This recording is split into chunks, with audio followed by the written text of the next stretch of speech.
2013 April 29 Kozhikode ബിലാത്തിക്കുളത്ത് 7 വയസ്സുകാരിയായ അതിഥി S Namboothiri കൊല്ലപ്പെട്ടു. അച്ഛൻ സുബ്രഹ്മണ്യൻ നമ്പൂതിരിയും രണ്ടാനമ്മ റംല ബീഗം എന്ന ദൈവിക അന്തർജനവും ചേർന്നാണ് കൊലപ്പെടുത്തിയത്. ഒന്നാം പ്രതിയായ സുബ്രഹ്മണ്യൻ നമ്പൂതിരിക്ക് 3 വർഷം തടവും റംല ബീഗത്തിന് 2 വർഷം തടവും ശിക്ഷയാണ് കീഴ്ക്കോടതി വിധിച്ചിരുന്നത്. ഇത്രയും ക്രൂരത ചെയ്ത പട്ടിണിക്കിട്ട് കൊന്നവർക്ക് ഇത്രയും ശിക്ഷ മതിയോ എന്ന് പലകുറി ആ നാട്ടുകാരൊക്കെ ചോദിച്ചതാണ്. ഒടുവിൽ ഹൈക്കോടതി ശിക്ഷ വിധിച്ചു. 2 പേർക്കും ജീവപര്യന്തം തടവും 2 ലക്ഷം രൂപ പിഴയുമാണ് ശിക്ഷ.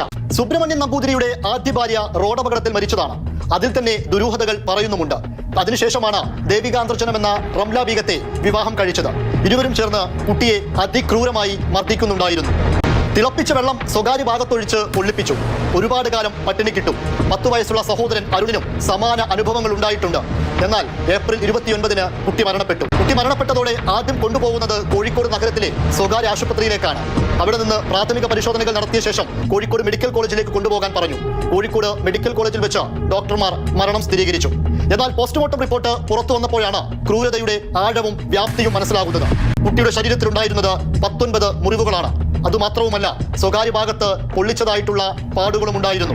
പോസ്റ്റ്മോർട്ടം റിപ്പോർട്ട് പുറത്തു വന്നതിന് പിന്നാലെ തന്നെ അതിക്രൂരമായ കൊലപാതകമാണ് നടന്നതെന്ന് ആ നാട്ടുകാർ ഒന്നടങ്കം പറഞ്ഞതാണ്. കേസ് കോടതിയിലെത്തി.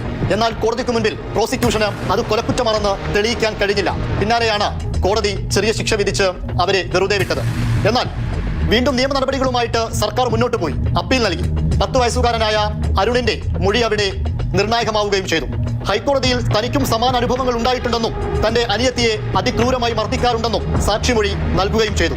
പിന്നീടാണ് ഹൈക്കോടതി പറഞ്ഞത് കീഴ്ക്കോടതിയുടെ അതേ വിധിയിലേക്ക് തന്നെ പോയി കഴിഞ്ഞാൽ അത് നീതീകരിക്കാനാവാത്തതാണ്, അത് നീതിയോട് ചെയ്യുന്ന തെറ്റായി മാറുമെന്ന് കോടതി പറയുകയും ചെയ്തു. ഒടുവിലാണ് ജീവപര്യന്തം തടവ് ഇരുവർക്കും വിധിച്ചത്.